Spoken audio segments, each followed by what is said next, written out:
ओबीसीतूनच मराठा समाजाला आरक्षण मिळावं या मागणीसाठी मराठा आंदोलक मनोज जरांगे पाटील पुन्हा एकदा आक्रमक झालेले आहेत। ते मुंबईत धडकले, त्यामुळे मुंबई जॅम झाली। तर तिकडे ओबीसींच्या नावे फक्त आणि फक्त राजकारण करणारे सुद्धा चवताळून उठलेले आहेत। अर्थात यामध्ये सर्वसामान्य ओबीसी नाहीये ही सुदैवाची गोष्ट आहे। पण मराठा समाजाला ओबीसीतून आरक्षण मिळणं खरंच अवघड आहे का? आणि ते मिळवायचं असेल तर जी प्रोसेस करायची आहे ती खूप कॉम्प्लिकेटेड आहे का, असे प्रश्न या निमित्ताने उपस्थित होत आहेत। शिवाय राज्य सरकारकडे या बाबतीतले अधिकार मर्यादित आहेत, म्हणजे जे करायचे ते केंद्र सरकारच करू शकणार आहे। या व्हिडिओमध्ये आपण याच संदर्भाने काही महत्त्वाचे मुद्दे चर्चिणार आहोत। विदर्भातला मराठा कसा कुणबी झाला ते सुद्धा पाहणार आहोत। आताचा मराठा कुणबीत समाविष्ट कसा होऊ शकत नाही किंवा त्यामध्ये काय अडचणी आहेत हे पाहणार आहोत। याशिवाय एकनाथ शिंदे यांचं सरकार असताना जे आरक्षण मिळालं त्यावरती का समाधानी नाहीये मराठा समाज हे सुद्धा पाहणार आहोत। त्यामुळे व्हिडिओ पूर्ण पहा आणि शेअर सुद्धा करा। नमस्कार, मी प्रदीप। मूड फ्रेश करणाऱ्या मराठी मूडमध्ये आपल्या सगळ्यांचं स्वागत। बहुसंख्य असलेल्या मराठा समाजाला ओबीसीतून आरक्षण हवंय, ते हक्काचं आहे असा सूर येतोय। कारण विदर्भामध्ये तर मराठा कुणबी आहे, कुणबींना ओबीसींचे लाभ मिळतात। आता विदर्भातल्या कुणबींचे काही नातेवाईक मराठा समाजामध्ये आहेत ज्यांच्याकडे ओबीसी प्रमाणपत्र नाहीये, त्यामुळे जात एक असून सुद्धा आरक्षणाचा लाभ मात्र मिळत नाही असं जरांगे पाटलांचं म्हणणं आहे, जे आपण अनेक वेळा ऐकलेलं आहे। पण विदर्भातले मराठे कुणबी कसे झाले त्या पाठी होते डॉक्टर पंजाबराव देशमुख, महाराष्ट्रातल्या कृषी आणि शिक्षण क्रांतीचे जनक, पंडित जवाहरलाल नेहरूंच्या मंत्रिमंडळातले पहिले कृषी मंत्री आणि दूरदृष्टी असलेलं एक व्यक्तिमत्व। आरक्षणाचा जटिल प्रश्न स्वातंत्र्याच्या काळापासून होता, म्हणजे ज्यावेळी आपली घटना लिहिली जात होती त्यावेळेपासूनचा। आपल्याला माहिती आहे संविधान सभेमध्ये देशाच्या वेगवेगळ्या भागातले प्रतिनिधी होते, पण डॉक्टर बाबासाहेब आंबेडकर हे मसुदा समितीचे अध्यक्ष होते। याच संदर्भातल्या एका बैठकीमध्ये डॉक्टर पंजाबराव देशमुख, डॉक्टर बाबासाहेब आंबेडकर यांच्यामध्ये आरक्षणाच्या संदर्भाने चर्चा झाली। त्यावेळी दलित वर्गाला आरक्षण मिळणार हे कन्फर्म होतं, पण देशात असे अनेक घटक होते जे सामाजिकच नाही तर शैक्षणिक दृष्ट्या सुद्धा मागास होते। त्या बाबतीत घटनेत विचार करावा असं पंजाबरावांचं म्हणणं होतं। पण अर्थातच अशा जातींची संख्या खूप जास्त होती आणि त्यांची मोजणी ही वेगामध्ये करणंही त्यावेळी शक्य नव्हतं, त्यामुळे 340 हे कलम जोडण्यात आलं। आता काय आहे हे 340 कलम? तर या कलमानुसार पहिलं सरकार अस्तित्वात आल्याच्या नंतर राष्ट्रपतींच्या अधिसूचनेनुसार किंवा आदेशानुसार सरकारने एक आयोग नेमावा, जो देशातल्या शैक्षणिक आणि सामाजिक जातींची माहिती घेईल आणि त्याचा सविस्तर जो काही अहवाल आहे तो सरकारला सादर करेल। 1953ला कालेलकर आयोग स्थापन झाला, पुढे 1979ला मंडल आयोग स्थापन झाला। पण या दोन्ही आयोगामध्ये मराठा समाजाचा समावेश नव्हता, म्हणजे आरक्षणाच्या संदर्भाने।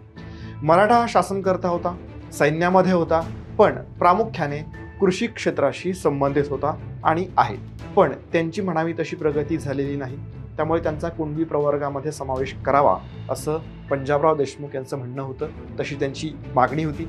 दुर्दैवाने त्यावेळी ती मागणी पूर्ण होऊ शकली नाही।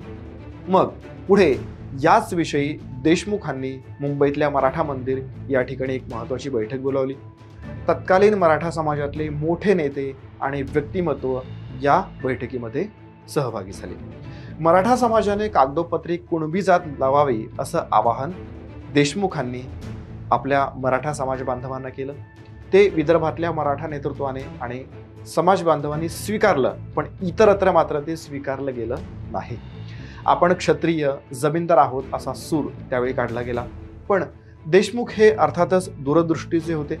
जेव्हा पुढे ओबीसी आरक्षण लागू झालं त्याचा फायदा विदर्भातल्या मराठ्यांना, ज्यांनी कुणबी प्रमाणपत्र मिळवली त्या सगळ्यांना झाला। आता राज्यातील इतर ठिकाणचे, मुख्यत्वे मराठवाडा, पश्चिम महाराष्ट्र या ठिकाणचे मराठे कुणबी होण्यामध्ये नेमके कोणकोणते ऐतिहासिक, कायदेशीर, सामाजिक आणि राजकीय अडथळे आहेत ते आपण मुद्देसूद बघूया। पहिला मुद्दा आहे ऐतिहासिक आणि दस्तऐवज नोंदी। कुणबी प्रमाणपत्र मिळवण्यासाठी पूर्वजांच्या नोंदी जसं की शाळा रजिस्टर, जन्म दाखला, जमिनीचे दस्तऐवज हे आवश्यक असतात। ज्याच्यामध्ये कुणबी असा उल्लेख असला पाहिजे।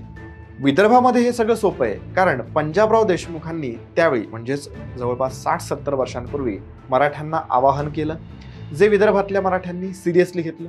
त्यामुळे त्यांच्या कुणबी असण्याच्या नोंदी आता अवेलेबल आहेत। पण मराठवाडा आणि पश्चिम महाराष्ट्रामध्ये बहुतेक मराठ्यांच्या नोंदी मराठा म्हणूनच आहेत, कुणबी म्हणून नाही आहेत। याचं उत्तम उदाहरण म्हणजे जरांगे पाटलांच्या गावातच कुणबी नोंदी सापडल्या नाहीत। ऐतिहासिकदृष्ट्या कारण जर आपण बघितलं तर कुणबी ही एक शेती करणारी जात आहे, तर मराठ्यांची ओळख ही योद्धा म्हणून आहे। 2005 मध्ये सर्वोच्च न्यायालयानं मराठ्यांना कुणबीची उपजात म्हणून मान्यता नाकारली। दुसरं कारण आहे कायदेशीर अडथळे। 3 केंद्रीय आणि 3 राज्य आयोगांनी मराठ्यांना मागास म्हणून नाकारलेलं आहे, कारण ते तुलनेने श्रीमंत आणि सक्षम आहेत। ओबीसी आरक्षणाची मर्यादा ही 50% आहे आणि मराठ्यांना म्हणजे ज्यांची लोकसंख्या जवळपास 32% आहे त्यांना जर का ओबीसी मध्ये समाविष्ट केलं तर आरक्षण मर्यादेच्या ते बाहेर जाईल आणि अर्थातच न्यायालयात त्याला आव्हान दिलं जाईल। सरकारने सगळे सोयरे धोरण आणलं खरं, पण ते फक्त ज्यांच्या नोंदी आहेत त्यांच्यासाठीच आहे, सर्वांसाठी नाही। तिसरं कारण बघा, ओबीसी समाजाचा विरोध आहे। हे तर अगदी स्पष्ट आहे, दिसणारी गोष्ट आहे, चर्चेमधली आणि बातम्यांमधली गोष्ट आहे। ओबीसी ज्यांच्यामध्ये कुणबी सुद्धा समाविष्ट आहेत, मराठ्यांच्या समावेशाला ओबीसींकडून विरोध होतो, कारण आपल्या आरक्षणाचा वाटा ते कमी करतील असा एक आक्षेप ओबीसींकडून घेतला जातोय, जो खरं तर राजकीय आहे।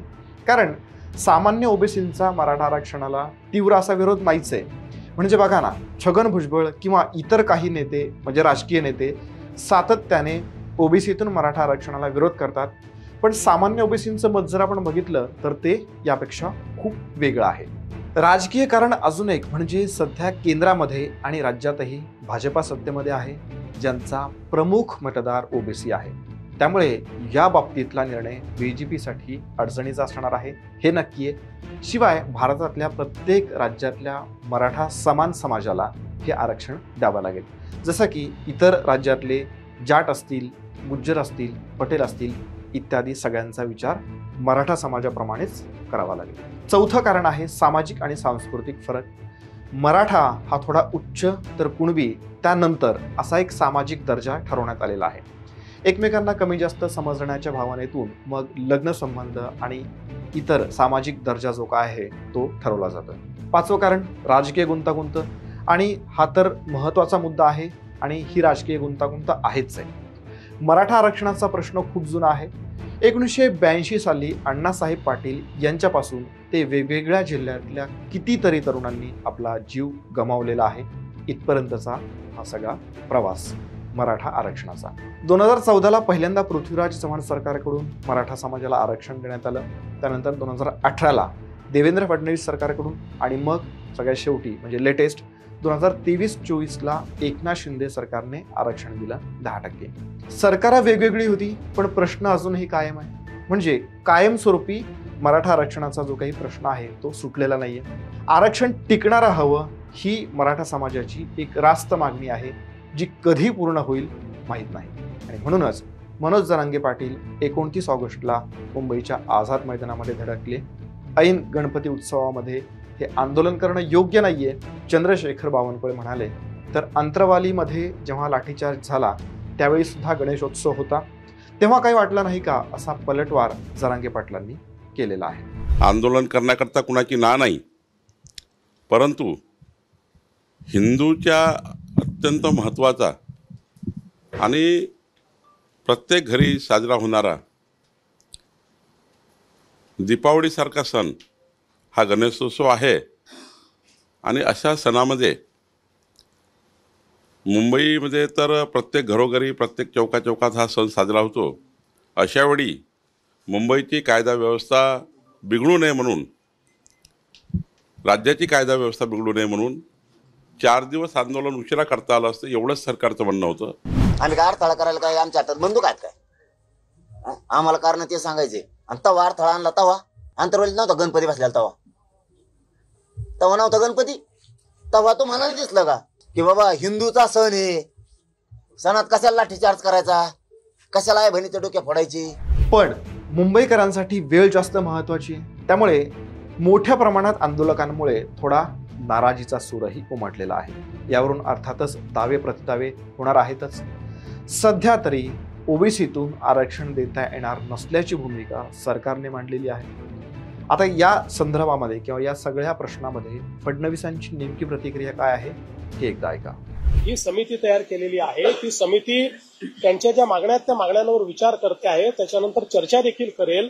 जी काही चर्चा त्या ठिकाणी आवश्यक आहे ती चर्चा करून तोडगा काढायचा प्रयत्न करू। वेगवेगळ्या लेवलवर ही चर्चा होत असते, त्यामुळे आणि यापूर्वीही चर्चा एक प्रकारे कमिटीने सुरूच केलेली आहे, कारण मागण्यांवर कमिटीची एक बैठक देखील झालेली आहे आणि मग त्यातनं कमिटीने वेगवेगळे म्हणजे त्या मागण्यांच्या संदर्भात कायदेशीर पोझिशन काय आहे, आता शिंदे समिती आहे, शिंदे समितीचा अभ्यास कुठपर्यंत आलेला आहे, शिंदे समितीला ऑलरेडी एक्सटेन्शन देण्याचा ठराव देखील या कमिटीने घेतलेला आहे। त्यामुळे असं नाहीये की कमिटी काही करत नाही, कमिटी करतेच आहे। ही एम्पावर्ड कमिटी आहे, या कमिटीला शासनाचे सगळे अधिकार आहेत। ही कॅबिनेटची कमिटी आहे, कॅबिनेटच्या सब कमिटीला कॅबिनेट पुढे जावं लागत नाही। कॅबिनेटची सब कमिटी ज्यावेळेस एखादा निर्णय करते त्यावेळेस तो कॅबिनेटचा निर्णय म्हणजे मंत्रिमंडळाचा निर्णय मानला जातो। अशा प्रकारची एम्पावर्ड कमिटी आपण तयार केली आहे, त्यामुळे मला असं वाटतं की निश्चितपणे त्यातनं जो काही तोडगा काढायचा तो आपण काढू। येत्या काही दिवसामध्ये नेमकं काय होतंय मराठा आरक्षणाच्या संदर्भाने याकडे आपलं लक्ष असेलच। तुम्हाला या सगळ्याबद्दल काय वाटतं कमेंट करून नक्की सांगा। जय हिंद, जय महाराष्ट्र।